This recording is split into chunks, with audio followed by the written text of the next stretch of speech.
Sementara itu, Kejaksaan Agung menyatakan memberi atensi terkait penanganan kasus pembunuhan Vina dan Eki di Cirebon. Selaku Kepala Pusat Penerangan Hukum Kejaksaan Agung, Kapuspenkum Kejagung, Harli Siregar menegaskan keputusan hakim harus dianggap benar sampai dapat dibuktikan sebaliknya. Seperti diketahui, peninjauan hukum kembali terhadap saksi dan juga tersangka sedang dilakukan. Jika hakim memutuskan peninjauan hukum kembali dikabulkan, maka Kejaksaan Agung turut memberi perhatian khusus. Terkait dengan kasus Vina, ini kan saling lempar nih sebenarnya sekarang. Nah, kami harus taat ajas, ya, kami taat ajas bahwa sekarang kan sudah ada putusan yang berkekuatan hukum tetap. Betul. Nah, ajas yang menyatakan bahwa putusan hakim harus dianggap benar sampai bisa dibuktikan sebaliknya.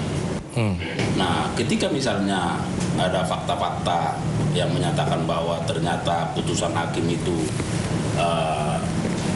tidak benar, dengan ada putusan yang baru, ya kita juga akan ngikut, kita juga akan melakukan langkah-langkah, ya kan, terhadap itu saja. Karena kita pun tidak boleh dipengaruhi oleh karena pengaruh netizen, pengaruh publik dan seterusnya. Sekali lagi saya sampaikan, ini kan dalam rangka bagaimana mewujudkan kebenaran hukum yang material. Apalagi ini kasusnya kan tidak sederhana, kasus pembunuhan. Jangan sampai ada orang yang dihukum ternyata tidak bersalah.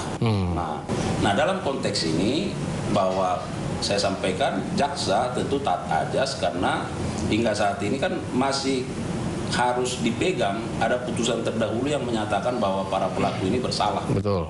Nah, dan KUHP kita menjamin ada hak-hak terpidana, ada hak-hak keluarga untuk mengajukan PK itu.